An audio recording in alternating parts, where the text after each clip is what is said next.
Okay students, we will go to the next part. Right. Multi PLC retail arm has retail store located in island from which goods are distributed to its customers. Right.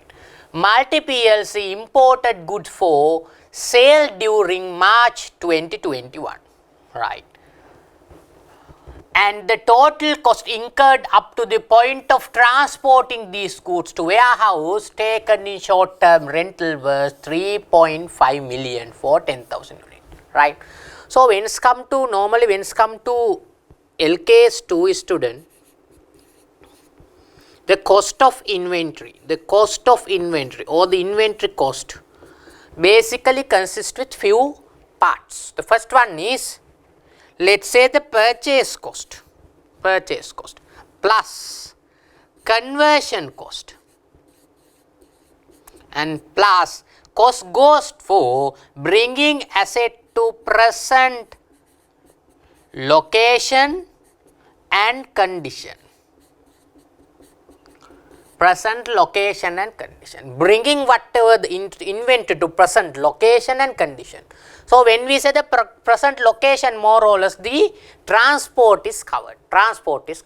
So, here what is they are saying, 3.5 million, right, up to the point of transport. It means the purchase cost is 3.5 million, right. Multi PLC obtains warehouse space on rent near the port as good purchase need to be arranged for transportation and rental retail stores. The cost of 250,000 was incurred for transport goods from the rented warehouse to retail stores.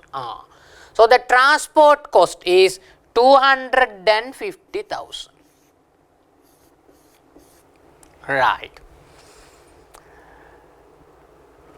Storage cost incurred up to 31st March 2020 amounting to 130,000 consists of 30,000 paid for the warehouse space and 100,000 paid for storage cost incurred by retail stores. They have storage cost of 130,000, right. They have storage cost of 130,000. So, but this 130,000, the 30,000 is for the warehouse and remaining 100,000 is for the retail stores. The thing is, student, anything relating to warehouse, you can recognize as part of the inventory, but whatever the rent paid for the retail stores, right, storage cost incurred by retail stores, you cannot recognize at the part of the inventory, right. So, storage cost incurred up to, why the retail stores you can't recognize? Now, a student might ask, why the storage cost of retail, right. Anyway, inventory become saleable condition. And after that, whatever the cost you can't recognize as the inventory cost, because this warehouse storage cost incurred by the retail stores is after inventory becomes saleable condition. Anyway, till the warehouse it is not saleable condition, it goes to retail stores, whatever the storage cost after incurring after the inventory achieved the saleable condition, and then that cost you can't recognize as a part of the inventory, right. As at 31st March 2021, all the goods were remaining in the inventory at retail stores. 30% of the inventory helped to satisfy a firm sale major corporate customers. So, anyway, what you can say about the inventory cost? Now, 3.5 million, no conversion cost mentioning, 250,000 transport and 30,000 warehouse cost. Then altogether, what is the total inventory cost? 3.5 million, 30,000 plus 250,000, 3.78 million is the inventory cost as at the reporting date, right. So, we know, student, inventory need to be measured at lower of, as per LKS 2, lower of cost and NRV. What is mean by NRV? NRV means basically what is the value you can sell this particular stock, right, minus any selling related cost, right, cost to sell. What is the estimated selling price minus cost to sell? That is what we call the NRV, right. So, now we are going to assess the net realizable value. 30% of this inventory held to satisfy firm sale to major corporate customer at per unit price of 470. General sales price applicable for 31st March is 485. The total estimated cost to sell is 200,000 including cost relating to said firm sale, right. So, when it comes to NRV student, how many units we have? We have 10,000 units. So, NRV 10,000 units. So, 10,000 units, out of this 10,000, 30% is for a corporate customer, right. And what is the selling price? 30% means 3,000 units, 3,000 units, and what is the selling price? 470, 470. So, 3,000 into 470. 1.41, let's say 1.41, right, million. And here the remaining 70%, the remaining 70%, it means 7,000 units we are expect to sell at the general selling price 485.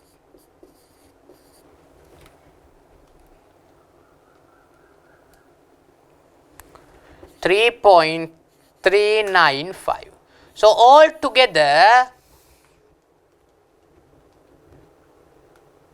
1.41, 4.805, right, 4.805 million you will get as the estimated selling price, and you have to reduce the estimated selling cost, which is 200,000, 0.2 million, and you will get 4.605 as the NRV. Anyway, student, NRV is higher than the cost, and you have to keep cost in the financial statement at the reporting date. Now, we will go to the suggested solution as well, and we will see what is there, right.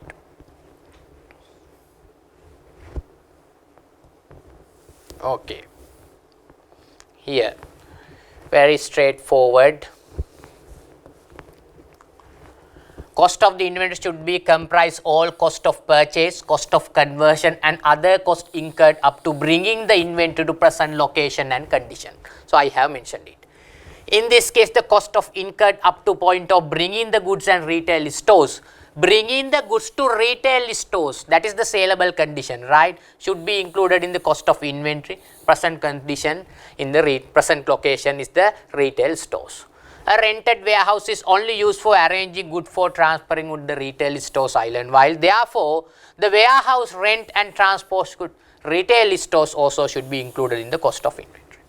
Other storage costs are not the part of cost of inventories. So, cost of inventory become 350,000, 250,000 and 30,000, 3,780,000 is the cost of inventory. We have done it. Estimated of the net realizable value take into consideration purpose which inventory is held. If the quantities inventory held satisfy from the sale or service of the contract, the NRV is based on contract prices. The NRV, 30% of the inventory, 3,000 units should be calculated using 700 and 470, right. So, we will go forward. So, they have computed NRV for us. 3,000 units which is available for corporate customers into 470, 7,000 units available for normal general customers into 485. This is the estimated selling cost, and you will get 4.65 as the NRV. The inventory should be reflected in the financial statement 3.78, which is the lower of cost and NRV, right. So, the NRV is 3. Right, basically cost is 3.78 right, and NRV is basically 4.605. When you compare these two, cost is the lower, this is the amount that should be reflected in the financial statement. Right, done. Right. Okay students, so we will go to the question number 2, part B. So here, right, LKS 36. So basically students, when it comes to LKS 36, impairment is standard. Impairment for PPE, right, or any other assets other than the financial instrument, basically tackle with LKS 36, right. So LKS 36 normally has two parts. The first part is for the individual assets, impairment of individual assets, and the second part is for impairment of what? Let's say group of asset or cash generating units, right. So this particular question is from CGU, cash generating unit, right. So just to remind how the impairment is calculated. So impairment, sorry,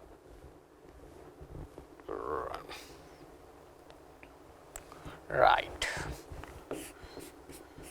So impairment, so when we say impairment, basically carrying amount and the recoverable amount is there. When the carrying amount is higher than the recoverable amount, we say asset is impaired, right. So recoverable amount is the higher of value in use and the fair value less cost to sale, right. What is mean by value in use? Present value of future cash flows basically. Fair value means basically market price minus cost to sale, right. Then here student, what is happening? Impairment. So impairment review is normally conducted when there is an indication, right. There are some assets like goodwill, annually you have to do impairment whether it's indication available or not, you have to do impairment. But normally if indication exists only, we do impairment. So this indication can be internal one and the external one, right.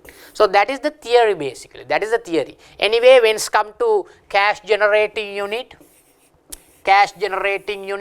right, what is happening? The problem is cash generating unit, you have several assets, sometimes you have goodwill, sometimes you have corporate assets. So when there is impairment from cash generating unit, first you need to allocate the impairment to goodwill fully, and other assets pro rata basis you need to allocate the impairment. I am just reminding the theory, right. If you can't remember the theory, you have to go through the accounting standard and you have to have a good understanding about the theory parts, right. Then student, corporate assets, let's say head office. So head office is not a unit or a division which earn revenue independently, which generate cash flows independently. Then what you need to do, when there is a corporate asset, you have to allocate that corporate asset to this revenue generating units, revenue generating assets. You need to allocate the corporate asset. So that is what we have learned, actually we have to learn in theory, right. So now we'll come to the paper, right. Here student, now what they are asking, Upcountry Plantation Limited is a fully owned subsidiary plantation management PLC. Up has two divisions, that is tea estate and a tea factory. The tea estate supplies 90% of produced tea leaves to tea factory. There is a tea estate, there is a tea factory. The tea estate supply 90% to tea factory, the remaining 10% supply to outside. It is not mentioning, but remaining 10% supplies to outside, 90% supplies to tea factory, right. For manufacturing activities, in addition to that, tea factory purchase tea leaves from third party. So tea factory also purchase tea leaves from third party. They are not purely depend on the tea estate, they are purchasing tea leaves from third party suppliers as well, dependent on the market demand for their product. So, what is there? What we need to determine basically, here student, look at very carefully, we need to determine whether we have 2 CGUs or a 1 CGU, because we have 2 divisions, tea state and the tea factory, right. So, we have to determine whether these two are a single CGU or 2 CGUs. How to determine? CGU can be determined whether a particular division is independent to other division, it is a separate CGU. It means whether I can earn or generate cash flows independently without depending on others, that is a separate CGU. So, let us take the tea state. When it comes to tea state, what is happening? Tea state can basically generate revenue without tea factory. Yes, of course, they are providing 90% to tea factory, but they have the outside market as well. At the moment, they are providing 10%, but if they want, they can increase it to 100%. Not required to provide the tea leaves to tea factory. They are independent from the tea factory and a separate CGU. Tea factory also, of course, they are taking some significant amount of tea leaves from the tea state, but they have third party suppliers as well. They are not dependent upon tea state. If the tea state is not providing the tea leaves, we will take it from third party suppliers, independent. So, these two is having the ability to generate cash flows independently. It means 2 CGUs, right. So, here we will go forward. Up incur net losses for past 3 years. Up country plantation, they are incurring net losses. What is this? Indication for impairment, internal indication, losses. If we are making losses, there is a problem with recovering our carrying amount of the assets. Impairment indication, and you need to do impairment review. The consolidated statement of financial position PMS at 30th September 2021. The carrying amount of tea estate and the tea factory amounted to 500 and 650. So, I will write the carrying amount here. Tea estate basically 600, sorry, it is 500 and tea factory 650, right, respectively carrying, right, respectively. And the carrying value of head office asset amounting to 300 million. Now, the problem is we have the head office carrying amount 300 million. So, head office is what, student? Is it a separate CGU? No. Why? Head office can't make revenue independently, right? It's a corporate asset. Then this corporate asset need to be allocated to whatever the revenue in cash flow generating CGUs, which are tea estate and the tea factory, because head office is equally or any other ratio using, they are providing services to the tea estate and tea factory, and this 300 need to be allocated when computing the impairment. When calculating the impairment, you have to allocate this 300 to tea estate and the tea factory. Head office asset is utilized by tea estate and the tea factory in 2:3 ratio. 2:3 ratio, it means out of this 300, 2%, sorry, 2:3, 2 out of 5, 120 need to be allocated to the tea estate and 180 need to be allocated to the tea factory. Out of this 300, you need to allocate 120 to the tea estate and 180 to tea factory. And the carrying amount after allocating, you have to take whatever the figure comes in. Anyway, I will be going to the suggested solution and I will be doing the entire computation. This is just a clarification that I am providing at the moment, right? Additionally, the following information also related to 2 divisions. So, tea estate, they are given fair value less cost to sell, value in use. So, here whatever you have to take when you are finding the impairment, whatever you have to take the higher out of these 2 as the recoverable amount. So, when it comes to tea estate, student, higher is value in use. When it comes to tea factory, again higher is value in use. So, what is happening student? Fair value, and here 670 you have to consider as the recoverable amount, here 790 you have to consider as the recoverable amount, right. So, we will move forward and we will see what is required from us, right. Advice, again advice is a tier 5, right, tier 5 action verbs, and you have been given only 5 marks. 5 marks means how many minutes?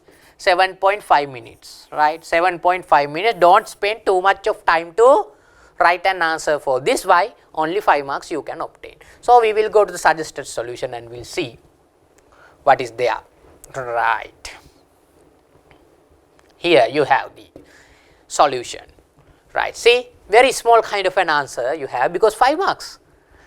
Tea state supplies only 90% of its produce tea leaves to the tea factory for the manufacturing activities. In addition to that, tea factory purchase tea leaves from the outsider depending on the market demand.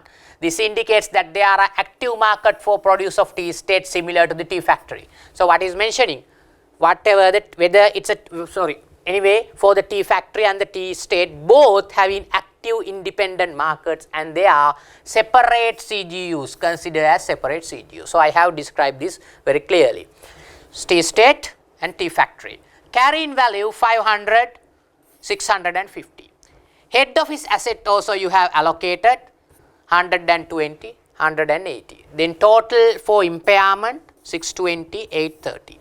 And recoverable amount we have selected 670, 790. Higher in terms of higher value in terms of fair value less cost to sell and the value in use we have selected. So, if you think about this, the carrying amount is lesser than the recoverable amount, no impairment, but if you think about the tea factory, carrying amount is higher than the recoverable amount by 40, impairment is there.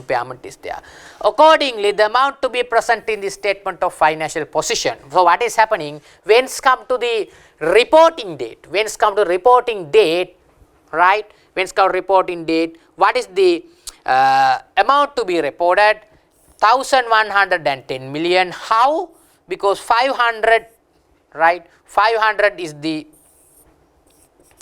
carrying amount of the tea estate, it is remaining same, but here tea factory had a carrying amount of 650, 40% impairment should be allocated to tea factory, and anyway the corporate asset, the head office premises, they are as 300 billion. So, head office premises we have allocated for computing impairment only, right, computing impairment only. So, whatever you have to show this balance, 500 as the tea estate at the reporting date, 650 minus 40, 610 is the value you should reflect as the tea factory, and corporate asset head office building remains same as the 300 million, right, done. Okay students, now we are going to the section 2. So, as you all know students, section 2 is mainly from the pre-C, right, not mainly, actually section 2 is from pre-C, right. So, it is very important to analyze the pre-scene before you are going to the exam, So, someone says we may not able to predict the questions, but if you deeply analyze the pre-scene, you may be able to predict what type of a question will come to the exam. So, best thing I can tell you, you can see the last 2021 December pre-scene discussion that we have conducted, and you can go there and look at. So, financial reporting part I did that, and at last I have predicted 4 consolidation questions. I told to this student, this time the consolidation question would be like either this or like, likewise I have mentioned. So, student, anyway, whatever the final question also exactly similar to the one predicted type of a question, We may be not able to predict the exact amounts and the exact adjustment, but we can predict what kind of a question, whether it's a disposal, whether it's an acquisition, likewise we can guess up to some extent, right. That is why pre-scene analysis is very much important, right. So, when it's come to pre-scene student, this consolidation question is very much important. Why? This is like heart of the paper where you can score like 20 marks easily. But the thing is student, most of the time the examiner also commenting students are taking lot of time to prepare the, you can go to the examiner comment, it is there in the CA website, you can go and look at examiner comment relating to SL1 paper. They are correctly mentioning that students are taking lot of time to consolidation and they may lose the time to attempt other questions in the paper, So how to manage this particular question with a limited time and how to get the maximum mark out of this question? The first thing is, you need to think differently. So I told you pre-scene analysis is a must. You have to analyze the pre-scene before going to the exam, and don't think that conventional type of a question will come for the exam, right? Don't expect a conventional type of a question will come to the exam. Why I am telling you that, student? Sometimes, most of the time, we have used to, right? Balance sheets are given, parent balance sheet given, right? Then the subsidiary balance sheet is given, investment in associate balance sheet is given, then some adjustments are given, then you put the adjustment and you prepare the consolidated finance statement. That is what we have used. But that conventional or a traditional kind of a typical kind of a question, don't expect to the exam. Because this question also, they are giving the consolidated balance sheet. You have to remove one subsidiary and you have to prepare the amended consolidated balance sheet. This question is very easy question, but the approach is different, and that is why most of the time students are struggling this kind of a pair. Why?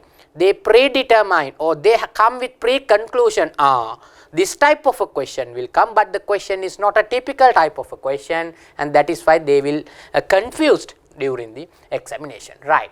So with that, student, another thing, you need to understand what they are actually required from you. Keywords, action words. You have to be careful. Here advice, right? Here advice, tier 5. So tier 5 advice means not just calculations, right? They don't say the prepare, they don't say the compute, they say advice. Advice means you should have the theory, analysis as well as calculation. So advise the management of EOSL with required calculations. And explanations. Calculation required, but you need to have explanation as well. If you done something, you have to refer the SLFRS 10.3 or 28 or whatever, and you have to give the explanation why I have done it, why this is happening, right? You have to give the explanations based on the Sri Lanka accounting standard, blah blah, right?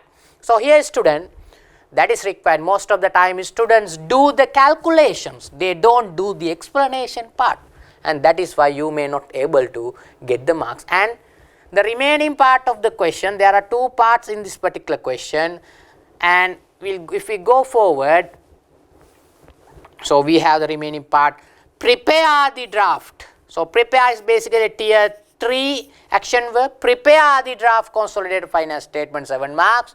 So prepare means basically just to prepare, no need to do anything, just preparation, right? No need to analyze it, right? So here, student, now what I am going to do is, so I know, so without having any understanding relating to pre-scene, you may not able to go ahead with the computation. So what I am going to do is, I am going to take you through the pre-scene, and I will tell you it's actually like a summary to the pre-scene, and I will get approach to this particular question, right? So basically, student, this is the pre-scene summary. So pre-scene that they have discussed about a company called Equip Office Solutions Limited, EOSL. So I am not going to focusing on the shareholders, directors and all those information. I am going to focus on whatever the information which is required for us to prepare the question, right? So basically, student, they had 4 subsidiaries at the moment: ECL, ECPL, EEL and HTL. So these are 100% owned constructed subsidiaries or incorporated subsidiaries, right? So here, when it comes to the incorporated subsidiaries, we can't see goodwill. We can't see goodwill, right? When it's come to incorporated 100% subsidiary, there is no NCI. So anyway, student, in this particular pre-scene, they have given the group financial statement. They have given the group financial statement. So this group financial statement, we had a goodwill amount, we had a NCI amount, right? So these are fully incorporated subsidiaries, and goodwill is belong to HTL, which is the only subsidiary acquired. So the goodwill 25,250,000 which were there in the group financial statement belongs to HTL, right? They are not directly mentioning it, but we should have the brain to understand, because when they say incorporated, right, then only acquired subsidiary. This Heller Transformers Limited, that the goodwill should be fully relating to HTL. That was the conclusion when we are doing the pre-scene analysis before 2021 December exam. If you really want, you can go to the CA website, not the CA website, CA YouTube channel, and the pre-scene analysis there for 2021 December you can watch, right? And here, student, then what is happening? NCI also, because these are 100% no non-controlling shareholders, the NCI also fully relating to HTL, the remaining 20%, because 80% holding is to EOSL, the remaining 20% NCI, 33,701,000 belong to HTL. And student, there is a hint given in the pre-scene, the EEL and the HTL both are in the same industry. Both are in the same strategy. So one group, no point of keeping two companies who are in the same industry. So what should be the probabilities? One company might sell, right? So that is why we were able to guess that HTL disposal will come to the exam, and it came actually. So another thing, the separate financial statement of HTL given, right? Separate financial statement of HTL given, and HTL and EEL in the same industry. That's why we were able to guess that HTL disposal kind of a scenario will be tested during the examination. So that is the pre-scene. So I have given a rough understanding about the pre-scene, and I will go to the paper now, right? Okay. In this paper, I will read the paper with you. In implementing certain aspect of the investment strategy, Equipment Office Solutions Limited sold 62.5 of its 80% shareholding. Lot of students completely misunderstood this. Why? You have to read very carefully. 62.5% of 80% shareholding. It means 80% shareholding. Out of that, 62.5% sold means only 50% sold. 80% out of 80%, 62.5. Take the calculator. 80% into 62.5, 50%. It means we had 80%, 50% sold, right? In Heller Transformers Limited, 410 million. This is the disposal proceed. 110 million you are receiving in terms of cash. With reduction of the holding percentage in HTL, EOSL can now appoint only one director. So what is happening, student? 80% shareholding, out of that 50% you are selling, the remaining is 30%. So you know, normally if you think about the shareholding structure, 100% to 50% we call subsidiary, right? 50% to 20% we call associate, 20% less just an financial investment. So here what is happening? Earlier it is a partially owned subsidiary with 80% shareholding and 50% sold, and now what is happening? It is going to become an investment in associate after the disposal. So we had the controlling power and we are losing the control, but not 100% disposal, not a full disposal, kind of a partial kind of a disposal where you have the loss of control as well. Control power is losing, right? And here you can now appoint only one director, right? One director. The board of HTL out of total 4 directors. So out of 4 you can appoint one. It means the power is only 25%. Even at the board level, power is also 25%. With the shareholding also less than 50, with the board seat also less than 50 and more than 20 anyway, we have a significant influence after the disposal. It means this can be recorded as investment in associate. What is the standard? LKS 28. Anyway, we know if it is a joint venture or investment in associate, LKS 28, right? LKS 28 need to be applied, right? Equity accounting. The following information related to said disposal. So there are some adjustment given, right? So we will go one by one this adjustment. Okay, one by one this adjustment will go. Right. So the goodwill reported reflected in the consolidated financial statement of EOSL at 31st March 2021 is relating to goodwill arising that from transaction of what they are saying. Goodwill reflected in the consolidated financial statement of EOSL as at 31st March 2021 is related to goodwill arose from acquisition of HTL. It means the goodwill belongs to HTL, they are saying, but based on the pre-scene, we have already know whatever the goodwill is belong to, HTL, that we know. And student, impairment assessment carried out as at 31st March 2021 revealed that 25% of your goodwill has been impaired. So if you go to the pre-scene, you can see student, the goodwill is 25,250,000. So I will take all in thousands, right? I will take all in thousands. So out of that 25%, it means 25,250 into 25%, 6,312 impaired. It means the remaining goodwill at the reporting date.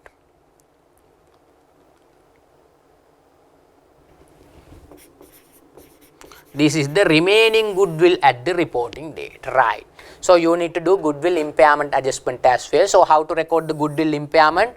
Goodwill account credit and debit to where? Retained earning debit, group retained earning debit, right? So here you have to be careful. Why? So this can be a partial goodwill or a full goodwill. You have to think about it, because here you can say, right, if you go to the this adjustment number 3, fair value of the non-controlled interest at 31st March 2021 was 4 million higher than the carrying value. EOSL measure non-controlled interest using proportionate share of net asset. Partial goodwill method, not full goodwill method.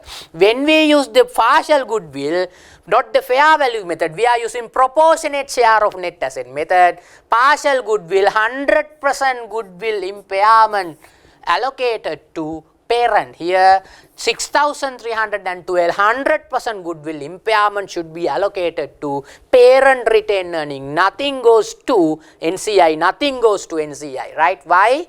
It is partial goodwill, not full goodwill method, right? So here the group and HTL carry a land and building and revalued amount, and the revaluation is performed every 3 to 5 years. So they have a land and building, their policy is to perform revaluation 3 to 5 years, right? Last revaluation performed on 31st March 2020, it means 31st March 2020, last financial year they have performed the revaluation. The fair value of the land and building has increased 1 million when compared to the carrying value. However, EOSL or HTL recognized this HTL recognized this increase in the consolidated finance statement based on the accounting policy, right? So what is happening is, student, so last year also the company has revalued the assets, revalued the land and building.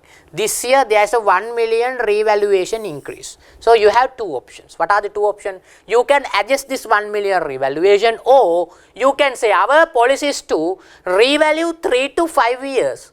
And since it is a 1 year, as well as the 1 million is not that much of a significant amount, when you think about the other figures, 1 million is not that much of a significant amount, we can ignore the revaluation.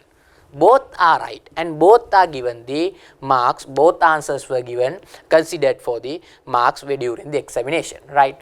Both answers are right. Some student might think the revaluation 1 million should take into account. Okay, that also correct. Some might think that 1 million is not a significant amount, and anyway last year also we have revalued, and our normal policy is to 3 to 5 years, because last year also revalued, it is not required. That also perfectly right. So I also think when I am preparing the question, I also think that this is not a significant revaluation, as well as it is not last year also revalued, and I also think that revaluation is not required for this particular adjustment, and that is how I am going to continue the question, right. Here student, now question adjustment number 4, fair value of the remaining 30% of the retained EOSL at 31st March 2020 51 million. Now student, if you have the brain, you should you be able to understand, out of 80%, 62.5% sold, it means 50% sold. Out of 80, 50% sold, the remaining 30, right, 30 is belongs to what? The retained interest, 51 million. Sometimes student, so here this 50% you have to calculate and take, but here they are taking about 30%, right. It means automatically you should be able to know the disposal proposition is 50%, right, because they are talking about the remaining 30%, 51 million. The accounting of EOSL has computed the gain, right. So here we will move forward, I will erase this and we will move forward, right. Okay. The accountant of EOSL has computed the gain from partial disposal of HTL as the difference between cash received 50%, right, of the net asset of HTL. So what is happening? Accountant of EOSL has computed the gain from partial disposal of HTL as the difference between cash received. So what is the cash received? 110 million, right, and the net asset. So 50% disposed the net asset, 84.252 million. Where it was taken? 168.5.0 million into 50%. This 168.504, anyway it is included in the pre-scene as well. If you go there, HTL statement of financial position is there, net asset is this. Out of that 50% you have taken 84.252, and they have taken a disposal gain from 25.748, which is completely incorrect. This is not a way that you have to compute the disposal gain loss in a partial disposal scenario. So there is a different approach you have to compute the disposal gain loss. So that also you need to correct, right, and should be credited directly to retained earning, and there will not be any other adjustment to the consolidated finance statement for the year ended 31st March 2021. Any adjustment resulting from information given above yet to be made in the consolidated statement EOSL for the year ended 31st March 2021. Anyway, this is a general kind of adjustment. They say whatever the information mentioned above not recorded, then what is required you to record this adjustment. Carrying value of asset and liabilities STL other than goodwill recognized in the consolidated finance statements are equal to the separate finance statement of HTL. So what they are saying again, they have given the separate financial statement of HTL where in the pre-scene, they have given separated finance statement. They say whatever the consolidated financial statement have prepared using the separate financial statement given in the pre-scene, right. So right, advise the management company. Okay student, so what I am going to do is I am going to take you through the Excel, right, when it come to the answer. So we will go to the Excel file and we will go to we will be completing the question using Excel format, which is easier for you to get a good understanding, right. Okay students, so we will go to the Excel file. Anyway, I have prepared a summary here for you. So you can see here acquisition information I have prepared here. So EOSL earlier HTL was a subsidiary with 80% shareholding, and what is happening, 50% sold, and now it is going to becoming an associate, right. So holding percentage becoming 30, appointment 1 director So appoint one director only, it means out of 4 directors, 1 director only. So what is happening after the disposal? We only have the power to participate because we don't control, we don't have the controlling power or a joint controlling power, just the power to participate. And significant inflows, only the significant inflows, no joint control or a controlling power. And what is happening, the HTL is going to become in an investment in associate. So equity accounting LKS 28 need to be applied after the disposal, So I am telling you, you have to read the suggested solution as well, because this, whatever the outcome here that I am mentioning, whatever the outcome here in determination of investment in associate, HTL is investment in associate, that determination you have to mention in the answer sheet as well, So I suggest you to go to the suggested solution and read it yourself. I am not going to take you through it now, right? Read it yourself, and that justification is provided, right? And what is the process required, that also need to mention, because when there is a disposal you should have a good process. First you need to de-recognize asset and liabilities from the consolidated finance statement, re-recognize all the assets and liabilities, then de-recognize NCI arising from HTL, and you have to recognize the remaining investment, because there's 30% remaining investments, right? There's a 30% remaining investment. 30% remaining investment. So you have to recognize the 30% remaining investment under LKS 28. Then you have to recognize the gain or loss on disposal. So whatever the gain or loss on disposal calculated by the accountant, just minus just take in the disposal proceed and the 50% of the net asset, which is completely wrong, and you have to compute the new gain or loss on disposal considering the loss of control scenario, and you have to show that in the financial statements, right? Consolidated finance statement. Then student, this is a disclosure requirement comes in.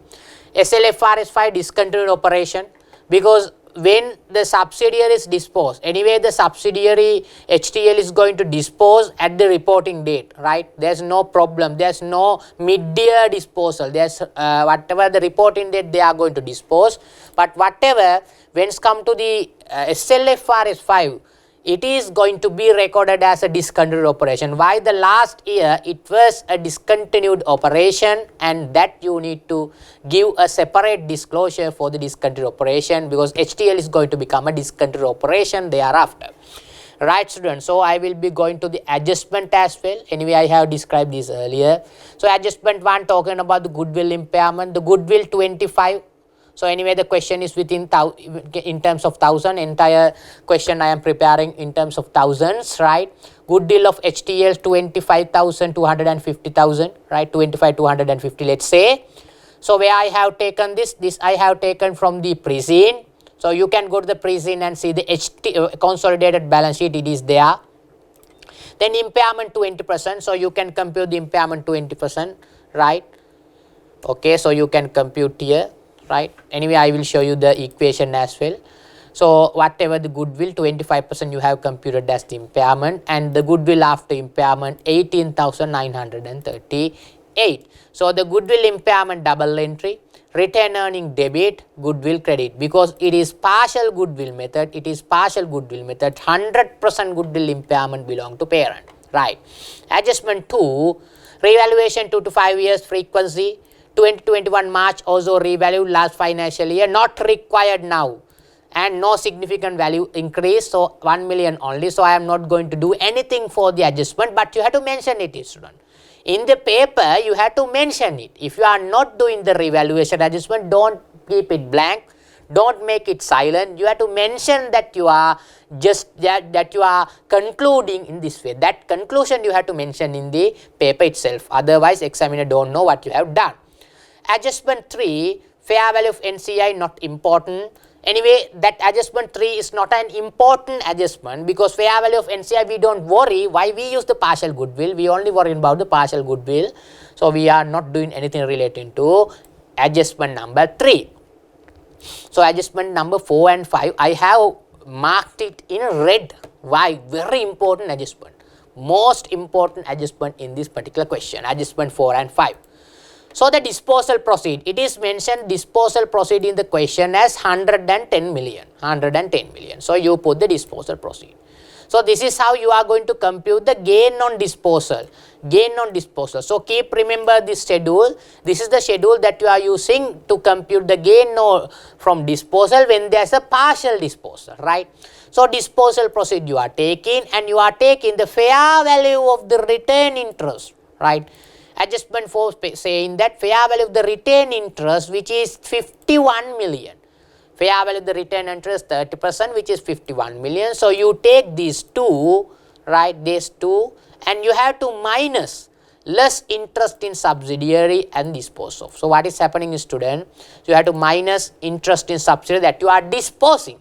Net asset of the subsidiary at the disposal date. Where you can take this? You can take this from the pre-scene. HTL balance sheet is there. HTL statement of financial position is there. Go there and take the net asset of the subsidiary at the disposal date. Then you have to get the goodwill at the disposal date. Be mindful, be careful. Now goodwill at the disposal date, don't go to the pre-scene and take. Why? So you taken the goodwill here, now it is impaired, and the goodwill at the disposal date only 18 million something.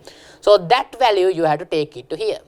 Carrying value of the NCA as the disposal date, again this value you have to take it from the pre-scene, right? So here 110 it was mentioned in the question, 51 also mentioned in the adjustment number 4, 168 504 pre-scene, 18,938. So you are taking it from the adjustment number 1, and 33 million you are taking from the pre-scene, and you minus it and you will get a gain on disposal. You will get a gain on disposal which is 7,260, right? And you have to show this under retained earning. You have to show this under retained earning. This is the gain on disposal. So whatever the accountant has used a separate method, that is completely incorrect. This is the correct schedule for disposal gain all those computed. Here disposal gain. Why?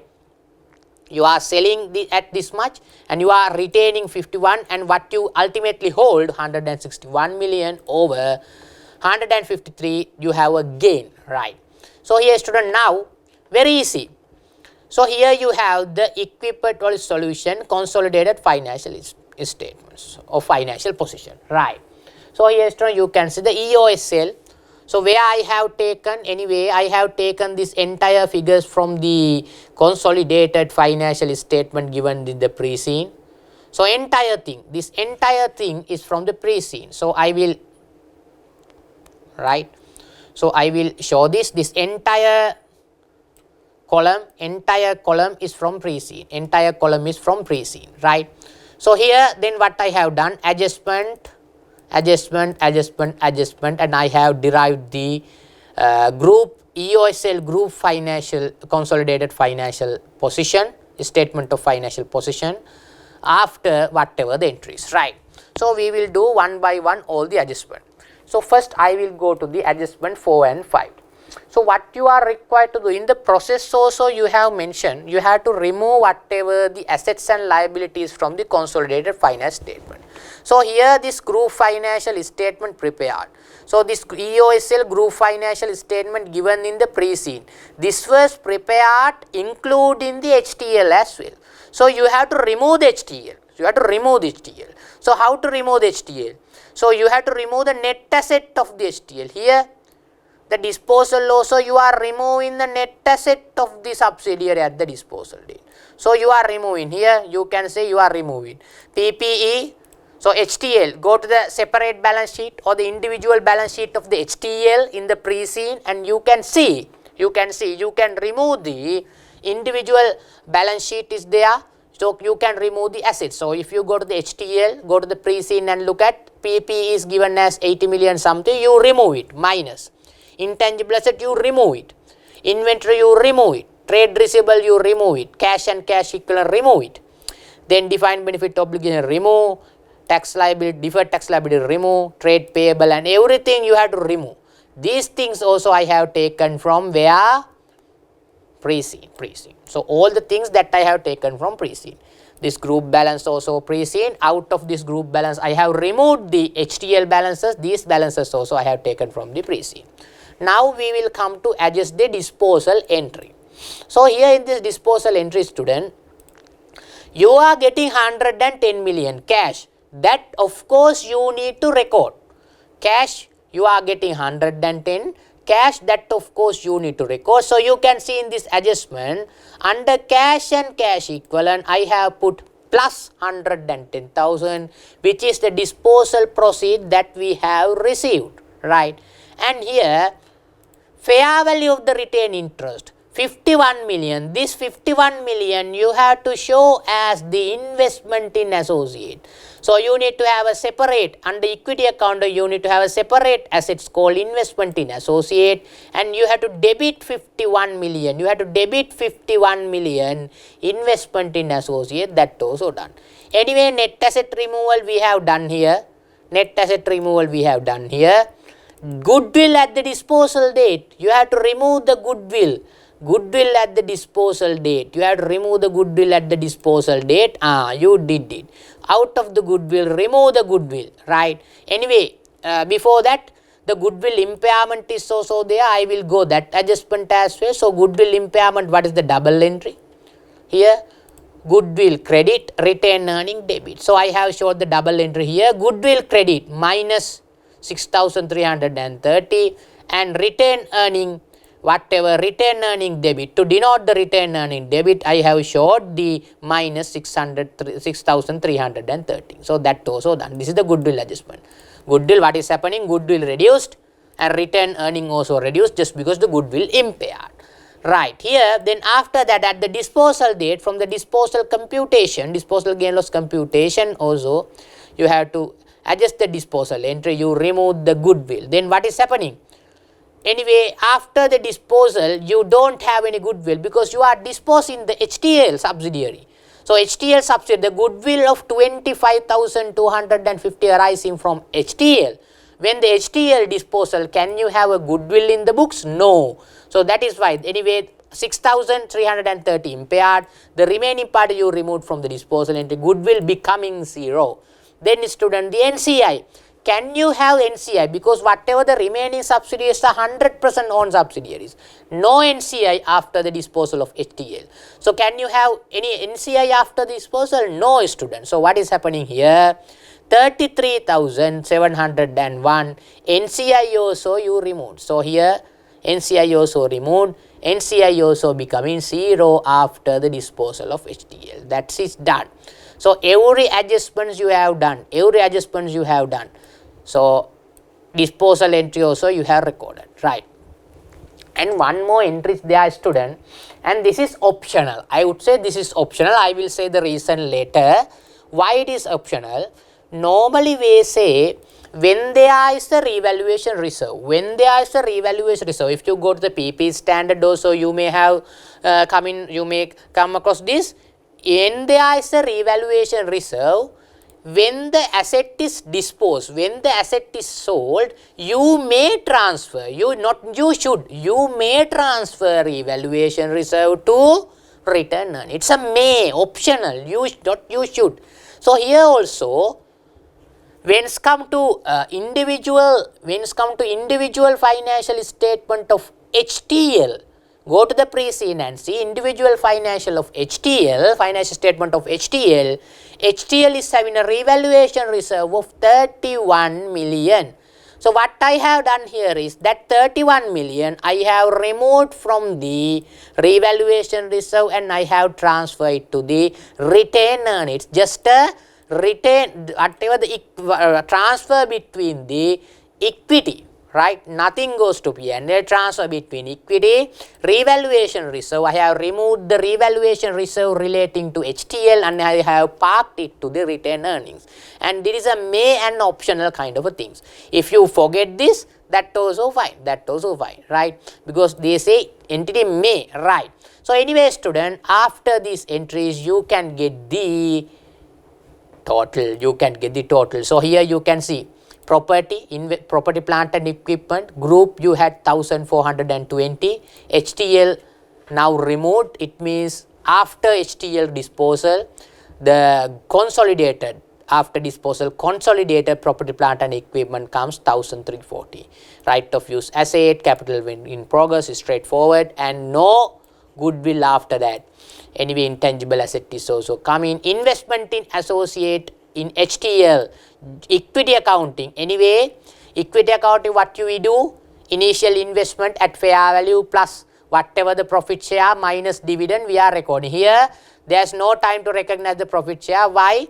The disposal also happened on 31st March 2021. This financial statement also we are preparing 31st March 2021. So, just the equity accounted balance also same to the fair value 51 million. And loans same recorded, right. And the inventories, right. And the cash, you have to be careful. Anyway, 10,000 cash, you are 10,776 you are you are disposing. But 110,000 you are receiving in terms of the disposal proceed, both you have recorded. Anyway, equity nothing there. The only difference is here you have the revaluation reserve transfer, and the disposal gain also you have recognized under retained earning. Here you have the disposal gain 7,260, that you have recognized under retained earnings, and here you have the current liabilities and non-current liabilities. And anyway, see whether the balance sheet is tallying. Yes, it is tallying, right. Okay, and it is tallying, right. Right, very straightforward question, student. No complications, right. Okay. Okay, students, so we will come to the last question when it's come to financial reporting, right. So this is from SLFRS, right. Sorry, this is from SLFRS 15. So normally, student, in a paper, the key standards are more or less testing. SLFRS 9, 15, those things are normally tested. So this paper also, the first question is from SLFRS 9 and this is from SLFRS 15. So very easy kind of a question, right? Very easy kind of a question. EOSL has entered into a contract with customers on 1st June 2021 to sell the multifunctional printing machine for 5 million. So here, student, SLFRS 15. So just if we go to the right, if we go to the here, right, if we go to the board, just to remind SLFRS 15 to you. So SLFRS 15 about revenue. Revenue from what? Contract with customers. It is not about revenue with contract with employees. Anyway, it is not talking about employee contract. It is not talking about a financial instrument. That also a contract, no. It is talking about the contract with customers, basically revenue recognition. Whatever the revenue from production of goods and services, supply of goods and good or supply of a service, royalty, whatever the revenue, basically captured under SLFRS 15. So SLFRS 15, the key thing is the 5-step model. 5-step model.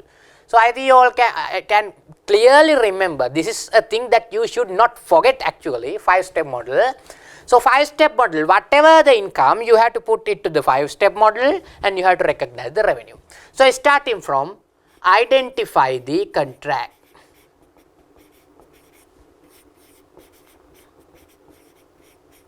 First step is to identify the contract. You have to identify the contract. Why? You have to determine whether this contract can be accounted under SLFRS 15. That you need to determine first, right?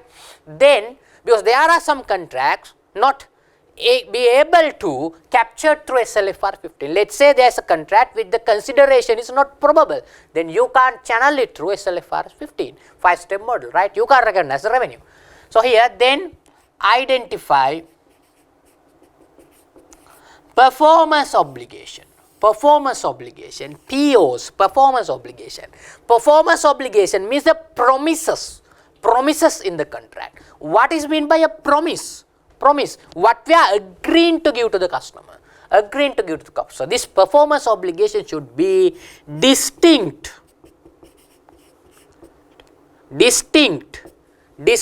or separately identifiable, performance obligation, right? Capable to separate. So when you are separating this performance obligation, there are some rules. What are the rules? The basic 2 rules are there. if you are saying it is a distinct performance obligation, you should be able to get the benefit by its own or together with any other resources. So, what is mean that way? In the context of goods and services, let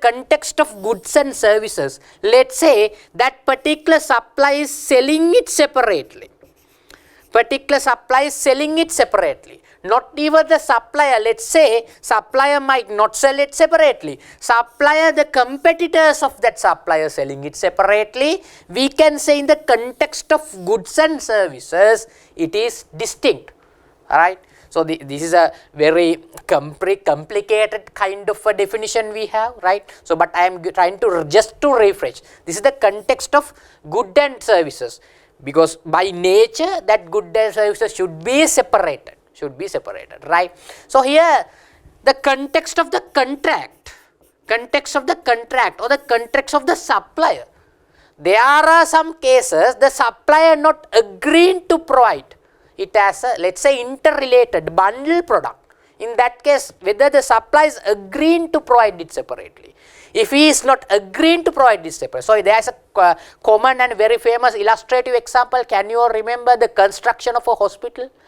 The supplier is agreeing. The construction of a hospital, anyway the hospital construction, beds and equipment, those in terms of the context of the goods, it is separately identified. But that supplier agreeing to give the overall management of the hospital, overall project he is accepting. Then the context of the contract, supplier is agreeing the bundle of the product, right, product bundle, right, combination of output, combined output, then that is not distinct. So, both conditions should satisfy. Then the third step, determine the transaction price. So, you might surprise when we say the determine transaction price. Why? Whatever the amount paid is the transaction price, of course, yes, but there are some complications. We might have refunds, we might have significant financing components, we might have non-finance, non-cash consideration. Likewise, we have some complicated areas when it comes to determination of transaction price. If you are very lucky, if they are telling the cash consideration, only very lucky, but other than that, we have some complicated adjustments. Then, whatever the determined transaction price, you have to allocate in between the performance obligation. Then finally, recognition of revenue when the performance obligation satisfy. Some performance obligations satisfy at a point in time. Example, provision of goods. Some performance obligations satisfy over a period of time, where the example that I can give you is provision of services. Satisfy over a period of time. Technical services over 12 months, right. So, that is the basic 5-step model. So, this question is also from 5-step model, and we are going to answer the question based on that, right. Here, EOSL has entered with the customer 1st June 2021, sell a multifunctional printing machine for 5 million. Right. There is a contract, right. So, they have not provided any other information related to the contract, but they said there is a contract. So, step 1, okay. So, as per step 1, we have to assume that all the conditions, because if it is to be a valid contract, there are some conditions, right. There are some conditions need to be satisfied. Here, we have to assume that this particular contract is also satisfying that those conditions, and step 1 is okay. Then the transaction price 5 million also given. Under this contract, EOSL provide free installation. They are giving the machine. Plus installation, but they are not charging for it. Free installation of the machine at the customer premises, and maintenance service for 1 year period from the date of sales at a price of 150,000. They are giving a maintenance services as well, but for that it is not free. They are charging 150,000. Machine anyway they are selling at 5 million. Right, they are selling at 5 million. With that machine, they are giving a free installation service, but they are giving a maintenance service as well. It is not free. They are charging 150,000 for that. These prices are given above in respect of the machine and maintenance services are similar to the prices charged by EOSL if they sold separately. This machine 5 million price and maintenance 150,000, it is basically similar to the price that they charge if they are selling these three separately. But here the contract is to provide three things. Let's say they are only providing maintenance service separately, they will be charging 150,000. Why they are telling? Standalone selling price. Because student, when you are allocating transaction price, let's say the transaction price you have to allocate between the performance obligation, then that should be based on standalone selling price. So this is the standalone selling price, right? This is the standalone selling price. Standalone selling price is if we are selling it separately, what is the price we are going to charge?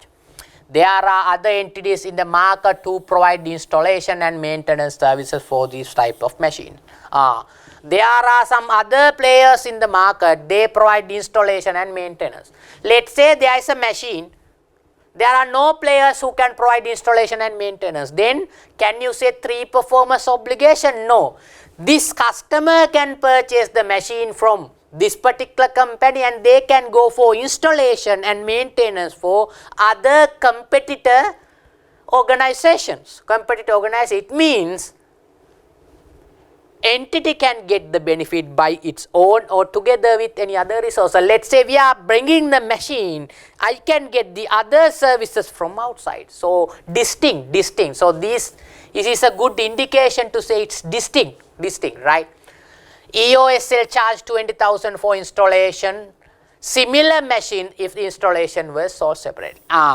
If the installation here, the installation is free. But if they sold it separately, they will charge 20,000. What is this? This is standalone selling price for the installation service, right?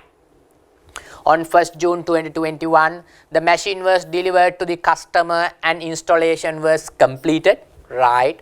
So 1st June 2021, the machine is delivered and installation completed. It means performance obligation satisfied. So this is a separate performance obligation. This is a separate performance obligation. This is a separate performance obligation. I will describe it again with the suggested solution. Anyway, the first two performance obligations are satisfying on this date. Why? You have given the machine, you have provided the installation service, performance obligation satisfied. This is a performance obligation satisfied at a point in time, right? On this date, customer paid 5 million to the machine, right? What is happening? He paid 5 million to the machine and whatever the installation is free. But what you have to do? Whatever the 5 million you are receiving, you have to divide between these two performance obligation, machine and the installation, you have to divide and recognize the revenue. And machine and 150,000 for the maintenance service for At the very beginning date, they are receiving 150,000. This 150,000 provide over a period, 1 year period. So it is a performance obligation satisfied over a period of time. So at the very beginning, since you have not done any, let's say maintenance service, no time passed, let's say 1 month passed is a different kind of scenario. At the very beginning date, since you are receiving 150,000, what you can do? Cash debit. Can you recognize 150,000 as the revenue? No. It is a contract liability. 150,000 is a contract liability. What you can say do, when the time pass, let's say 1 month pass, out of the 150,000 1 month portion, you can remove out of the contract liability and you can recognize the revenue. So then what is the double entry? Contract liability debit, revenue credit. So you have to recognize the revenue over the period of time, over the period of 12 months, right? Accountants of EOSL aware that 5-step model should be followed when recognizing the revenue from the contracts. However, he needs further guidance on clarity about the application of the 5-step.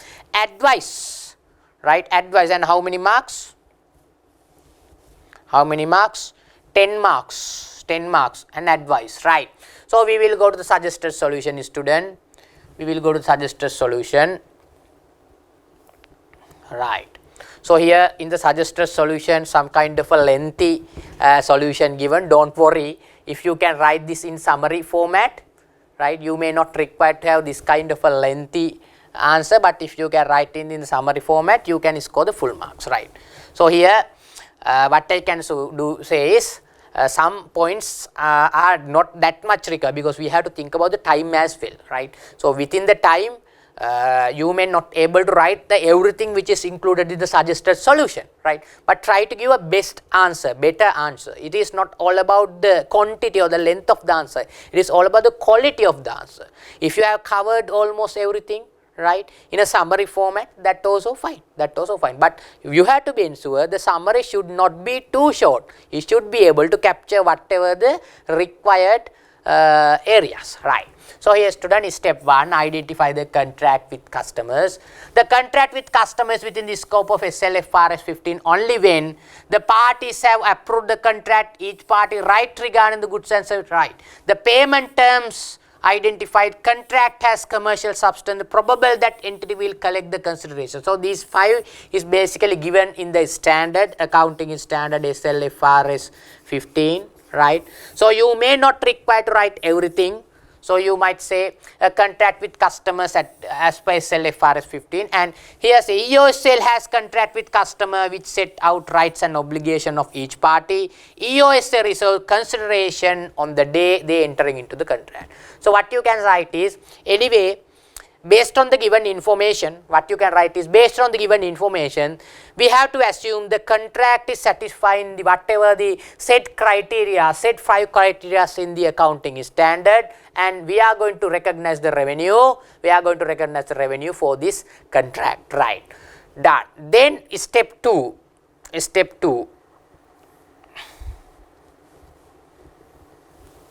Identify the performance obligation. So here student, very clear. Identify the performance obligation. When determine the promises in the contract. So I told you performance obligation is a distinct promise. It's a distinct promise. Separately identifiable promise. That is the distinct word is highlighted. So these things should be included. Distinct. These are like keywords. When you say the performance obligation, if the distinct word is missing, your answer is not 100% correct. So goods and services is distinct if 2 conditions. It could be benefit customer either on or together with other resources that are readily available. This is the context of goods and services. The promise to transfer the goods and services custom is separately identifiable. Whether the supply is promising to give it as a separate or promises, separate outputs, right. So here the context of the contract. So those 2 also they have taken from the standard. For this context of the contract, we have 3 sub points. So if you can't remember, refer the accounting standard. I am going to mention it. If the products are interrelated, likewise there are 3 sub points as well, right. So you can go there and look at. I am not going to go into that detail, right. So in this case, there are 3 performance obligations: the obligation to deliver machine, obligation to provide installation services, and the maintenance services. Machine, installation, and maintenance. 3 distinct performance obligations. Why? All 3 are separately sold. All 3 are separately sold by the supplier or the competitor. So what you can do is, these 3 you should have recognized as distinct performance obligation, right. Each sold by separately EOSL. Even the supplier is selling and even the competitors are selling. Even you are not selling, the competitors are selling. That is also valid. And these are performance obligations. Sometimes a student might saying, when the company is not selling, these are not distinct. No. It is not about the company. If the company is sold separately, it is good. But if the competitors are also selling separately, that we say distinct, right. So here, okay, then we will go forward. We will move forward. Determining the transaction price, right. Determining the transaction price. Third one. Transaction price, very straightforward this one. The transaction price is the amount consideration. Here we have only the cash price. You have the cash, no non-cash or any other transaction price. The transaction is 5.15. 5 million is for the machine plus installment, right? The remaining 150,000 is for the whatever maintenance services, right? Very clear, very clear. No complication when it's come to determination of transaction price. So we'll move forward. Allocation of the transaction price between the performance obligations, right?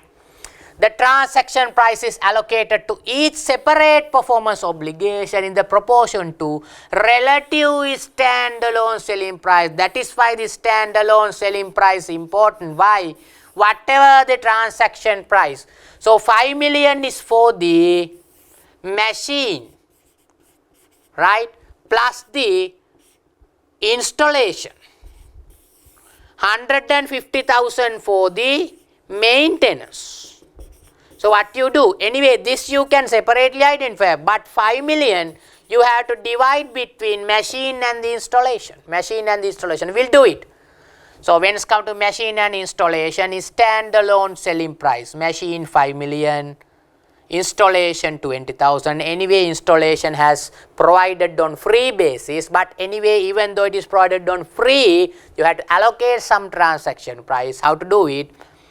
You take the total of this 5.02 million. 5 million divided by 5.02 million and to 5 million. So this is the allocated transaction price, 4.9 million something. This is for the machine and this is for the installation service.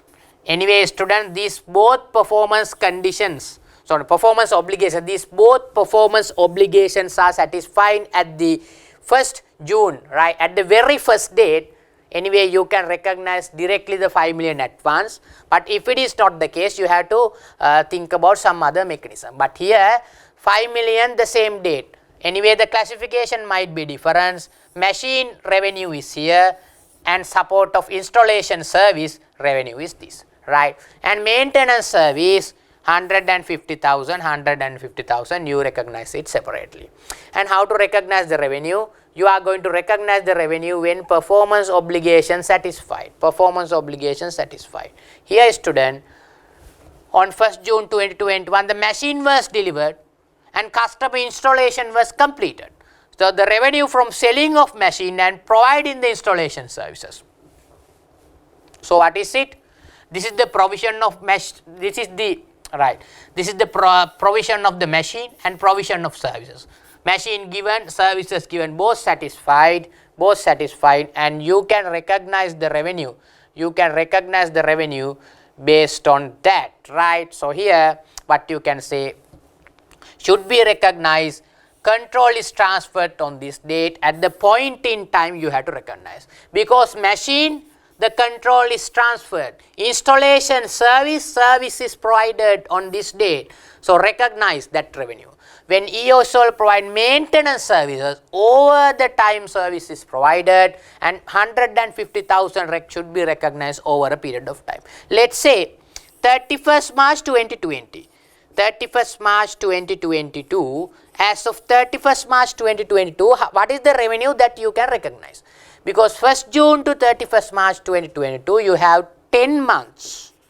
Then what you can do is 125,000, you can recognize the revenue. So here, what is the double entry? Cash debit, you are receiving cash. Contract liability credit. For this, what is the double entry? Contract liability debit, revenue credit. Right, student? So basically, student, we have concluded the past paper discussion, right? When it's come to 2021 December paper.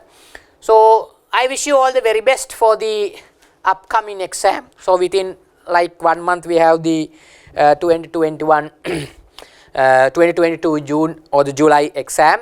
And when you get the paper, don't get confused, right, because the paper is not that much difficult, it is like a myth, right. So maybe you are making it complicated but not providing what is asking. So just to give a conclusion, I just want to pay your attention on the examiner comments relating to 2021 December paper. Some of the comment, the first comment was like overall performance of the students was not satisfactory, right, and the candidate has not understood the requirement of the question. That is why you need to read the question carefully. When they ask apple, give apples. When they are orange, give orange. Don't give orange when they are asking apples, right. Think about the action verbs, think about the marks allocated. Based on the marks allocated, think about the time that you have to spend. That is how you should plan. That is how you should plan. And another one valid comment, not practice writing the answers. Not practice writing the answers. You might look this video, but if you can do the past papers by yourself, you can write the answers by yourself, it is very much important. So past paper discussion, yes, it is valid, but if you can do the past paper by yourself and sit and see the discussion, it is very much important, very much important. And lot of students are taking time for the question number 3. Don't do it. Those who are taking lot of time to question number 3 would only be able to write answers for 75% or 80% of the paper. Then you are seeking for 50 marks out of the 75 marks, which is not that much of a easy task. And there are some silly mistakes like handwriting also is still available in the examination report. Don't let it happen. Now you are at strategic level. Sooner you are going to become chartered accountants, and you have to think logically and you have to deliver what is required for the examiner. So I wish you all the very best, student, and thank you very much for being with us. Right.